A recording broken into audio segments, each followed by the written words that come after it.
Le trading stop, c'est un concept que énormément de traders ne connaissent pas, mais c'est un concept qui peut leur faire passer d'un trader break-even à un trader rentable. Et aujourd'hui, on va voir les deux possibilités, la possibilité où il faut l'utiliser et la possibilité où il ne faut pas l'utiliser. Beaucoup de concepts sur internet, on vous explique comment l'utiliser, mais on ne vous explique jamais quand ne pas l'utiliser. Et c'est exactement ce qu'on va voir aujourd'hui ensemble. On va se retrouver sur la première exemple où il faut utiliser le concept, c'est que quand notre TP n'a pas récupéré de liquidité juste à gauche.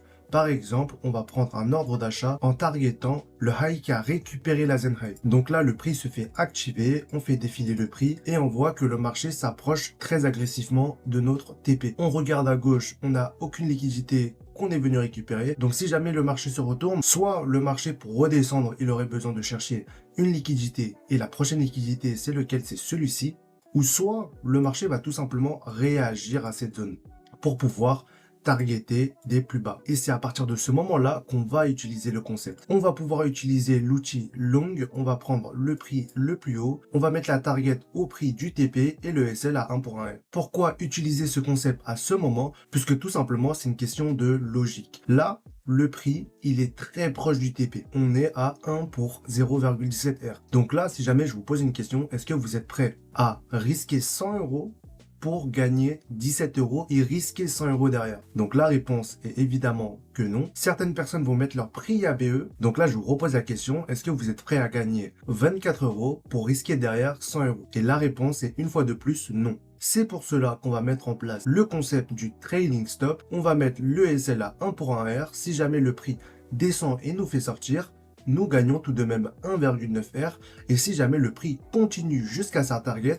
on aurait les 3 R de atteint. L'idée de cet outil, c'est de réellement préserver nos gains durement atteints. Donc là, on va faire défiler le prix et on se fait sortir. Mais vous savez quoi? C'est une bonne nouvelle puisque juste derrière, comme vous pouvez le voir, on s'est fait SL. Donc là, au lieu de prendre moins 100 €, on est sorti avec un profit de 190 €. Donc maintenant, vous comprenez sa puissance. Si jamais vous étiez un trader break-even, vous pouvez facilement passer à un trader rentable. Donc là, on va passer à la deuxième exemple où il ne faut absolument pas utiliser ce concept. On se retrouve alors sur le graphique pour que je vous explique lorsqu'il ne faut pas utiliser le trailing stop. C'est lorsqu'on a une liquidité à venir récupérer juste avant son TP. Par exemple, nous souhaitons vendre puisqu'on est venu réagir à une zone de supply, targeter la liquidité opposée, c'est-à-dire l'Asian Low. On a un risque ratio de 4 R. Et là, notre vision, c'est tout simplement que le prix vient descendre nous TP à la vendre. Cependant, on peut remarquer qu'on a une liquidité juste avant notre target.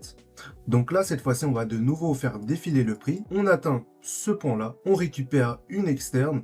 Et là, si jamais vous utilisez le trailing stop, il y aurait un problème. Donc on utilise la même méthode, on met le TP au target et on met le SL à 1 pour 1 R. Et cette fois-ci, comme vous pouvez le voir, on se fait sortir et on se fait TP. Dans cette situation, on avait la bonne vision. Le prix allait partir vers notre target.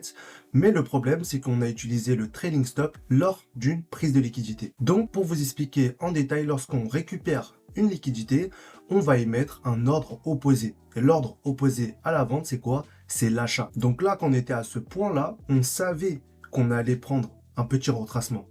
Et c'est pour cela qu'on n'a pas utilisé le trading stop. Puisque là, sinon, on serait sorti avec 2 R de profit, mais on pouvait sortir avec 4 R de profit. Donc là, vous réduisez de moitié vos profits potentiels. Donc maintenant que vous comprenez l'utilité de l'outil Trailing Stop et que vous savez que ça peut vous faire passer d'un trader break-even à un trader rentable, n'hésitez pas à me dire ce que vous en pensez en barre de commentaires. Et pour ceux qui souhaitent se lancer dans le domaine ou s'améliorer dans ses compétences de trading, je propose un groupe premium où je partage toutes mes analyses et mes positions en temps réel. Donc n'hésitez pas à me DM si vous êtes intéressé. J'ai laissé en lien dans ma biographie mon canal Telegram gratuit et on se retrouve de l'autre côté. Ciao ciao.